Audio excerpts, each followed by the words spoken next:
Mais pourquoi vous avez laissé autant de gens venir déposer des dossiers? On a même dit que dans certains dossiers, il n'y a même pas de photocopie de diplôme.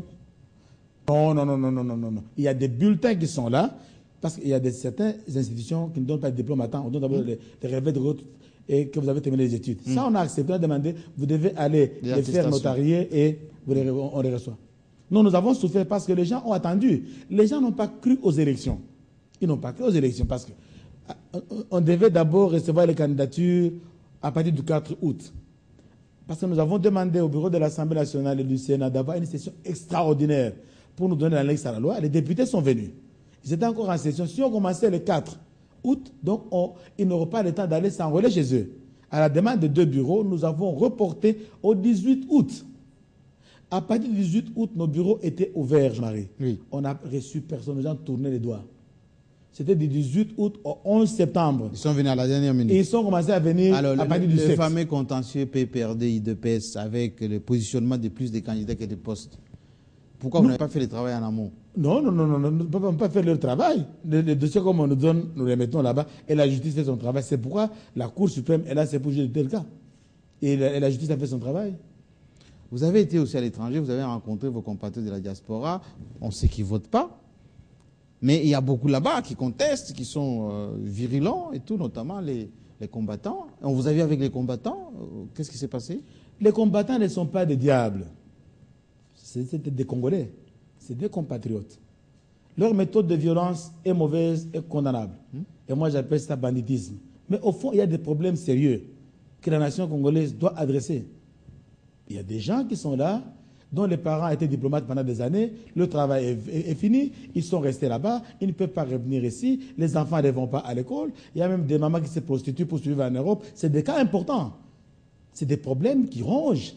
Nous ne devons pas, il ne faut pas tellement les traiter. Mais vous leur avez dit quoi? Parce qu'on vous a vu avec eux. Je leur ai dit que la méthode de frapper n'est pas bonne et que le pays nous appartenait, qu'il y a lieu de traiter les problèmes du pays. Parce que si vous tapez les dirigeants ici, c'est eux qui vont traiter votre problème. Aujourd'hui, ils ont raison de vous rejeter. Et nous savons qu'il y a un problème de fond. Et une personne, à ma qualité de pasteur, je me battais déjà pour qu'il y ait une consultation nationale des Congolais de l'étranger, avec le gouvernement ensemble, et le parrain veut présider ça, qu'on se dise les vérités et qu'on trouve des solutions. Il y a des enfants qui n'ont plus d'avenir. Ils sont allés en Europe pour un avenir, ça se cale là-bas. À cause de la violence, ils ne peuvent pas rentrer ici. Et ils m'ont dit que vous devez proclamer Tshisekedi comme vainqueur. Moi, je dis non, je ne le ferai pas. Je proclamerai celui qui gagnera. S'il gagne, je vais l'annoncer. S'il perd, je ne peux pas l'annoncer.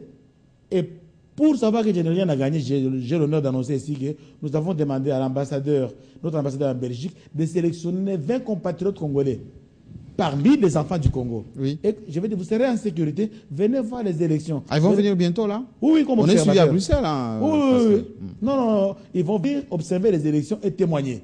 Parce qu'ils disent des histoires, ils sont coupés de leur pays. Et moi, je voudrais qu'il y ait une compassion nationale. Qu'on ne mette pas seulement la colère devant, qu'on dialogue avec eux, tout le monde, en Allemagne et partout. Moi, je leur demande d'arrêter la violence, mais qu'on parle avec eux, qu'on aille au problème des fonds des Congolais. Il nous reste 3 minutes, Ngoï Mulunda.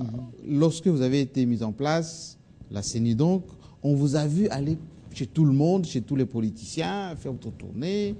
Alors qu'à l'époque, Malou était dans son bureau et tout le monde venait à lui. C'est quoi cette méthode? Ça, c'est la méthode Mulunda. Donc, il y a Malou, Mulunda. Oui. Donc, c'est deux personnes différentes. Et moi, je connais la classe politique congolaise. Ce ne sont pas des lions. Il faut les approcher, il faut leur dire. Même cette question des serveurs, on n'a même pas beaucoup expliqué. Il y a des petits malins qui veulent en profiter. Mais quand vous expliquez aux gens que le serveur ne sera pas utilisé dans ces élections, envoyez vos témoins, ils vous écoutent. Ils disent, pasteur, il faut nous expliquer. Donc moi, je dis qu'il faut qu'on parle avec eux. On doit continuer à dialoguer avec eux. Même s'ils viennent chahuter devant nos bureaux, c'est des partenaires importants aux élections. Et nous les respectons. Et on va les respecter. Parlons argent un tout petit peu. Il y a beaucoup d'argent, 200 millions de dollars dans vos caisses. Comment vous gérez tout ça? Non, nous les recevons. Il y a tolérance zéro chez vous aussi. Hein? En tout cas, même moins zéro. Donc, on ne peut pas jouer.